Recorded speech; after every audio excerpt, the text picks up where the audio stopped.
E aqui eu gostaria de chamar a atenção de vocês justamente para a tese 14, que me parece ser a tese onde Benjamin, então, elabora um pouco mais esse conceito de história que pode nos ajudar a ter diante dos olhos um estado de exceção efetivo que melhoraria a nossa posição na luta contra o fascismo.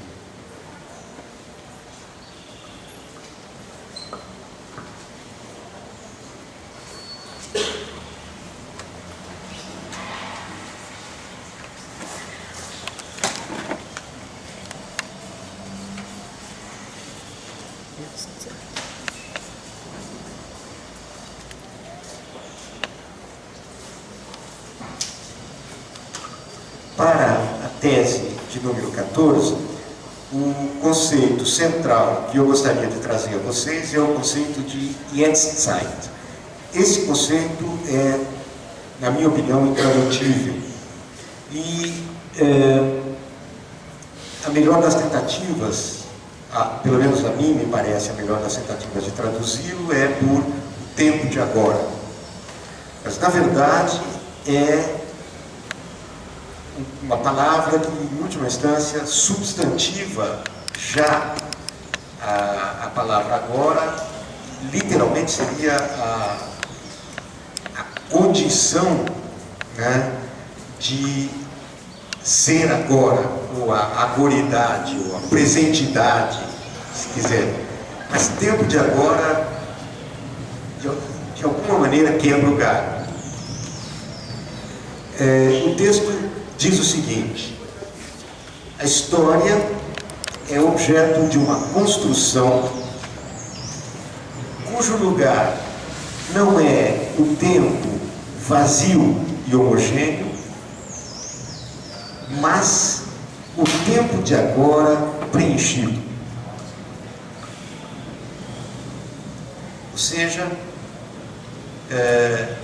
não se trata, portanto, de um tempo vazio e homogêneo, mas de um tempo de agora preenchido. Bom, o que é que significa o tempo de agora preenchido? O que é que significa esse tempo de agora preenchido que permite uma construção da história? Assim era para Robespierre a Roma antiga. Um tempo de agora carregado de passado, que ele arrancava do contínuo da história. A Revolução Francesa compreendeu-se como uma Roma retornada. Ela citava a Roma antiga, assim como a moda cita um costume antigo. A moda tem o faro para o atual. Sempre e onde nós nos movemos no emaranhado daquilo que outrora foi.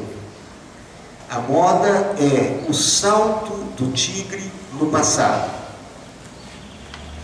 Apenas que este salto se dá em uma arena na qual a classe dominante comanda.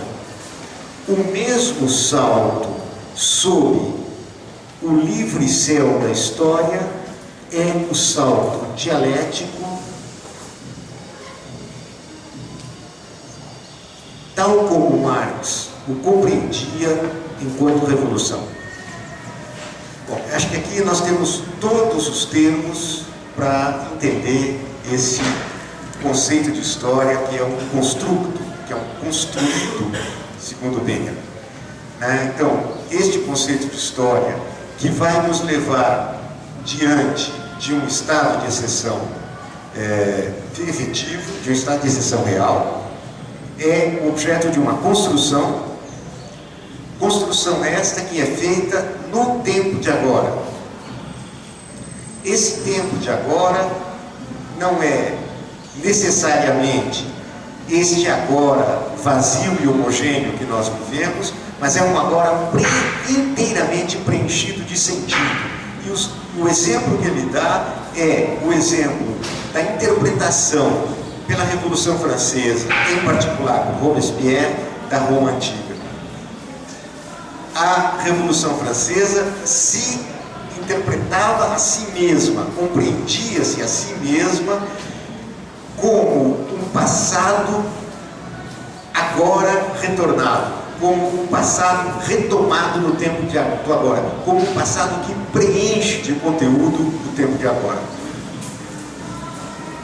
Entende o que significa Jetztzeit? Quer dizer, o agora era justamente o retorno da República tal como ela tinha sido uma vez criada, estabelecida na Roma Antiga. Portanto, a Roma Antiga não era simplesmente um capítulo da história universal, era um conjunto de virtualidades sempre presente e sempre de novo recuperáveis no tempo de agora. É engraçado como Benjamin, imediatamente depois, como um efeito terrível de estranhamento, cita a moda. A moda é justamente aquilo que tem o faro para captura disso que pode preencher o tempo do agora. A moda pode lançar mão daquilo que, visto de um outro ponto de vista que não da tradição dos oprimidos, pode ser simplesmente um elemento inserido na cadeia contínua do tempo. Mas a moda pode recuperar algo já há muito sobrevivido e atualizá-lo de maneira absolutamente integral. Isso a gente vê acontecer todos os dias. Então, este salto do tigre, que apanha justamente aquilo que preenche de sentido o tempo do agora, é o que Benjamin concebe como interpretação propriamente marxiana da Revolução.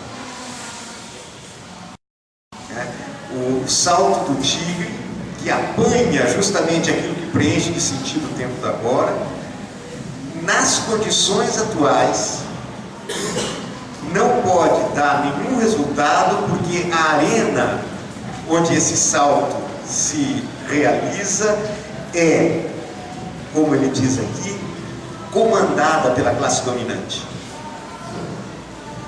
Tá? Então, todo salto nestas condições tende ao fracasso, justamente porque a arena está de alguma maneira comandada pela classe dominante. Porém, este mesmo salto sobre o céu livre da história, ou seja, sob uma concepção de história que esteja depurada tanto do determinismo próprio do materialismo dialético, quanto do tipo de visão de história própria do fascismo. Portanto, uma concepção de história que não é nem fascista nem determinista, é isso que Benjamin chama de livre céu da história.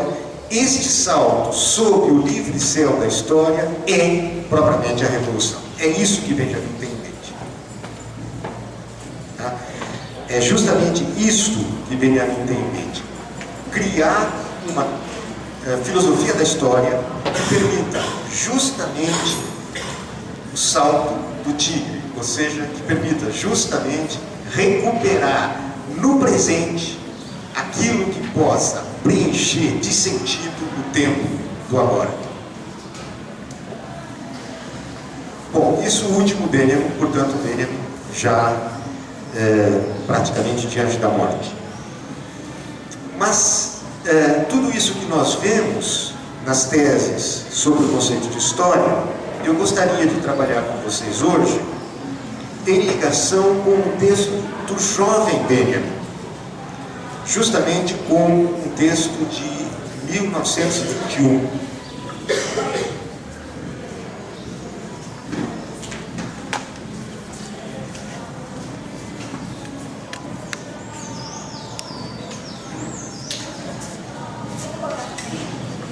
gostaria de chamar a atenção de vocês para a coincidência dessas datas, porque essa coincidência, ela não é, digamos, meramente fortuita,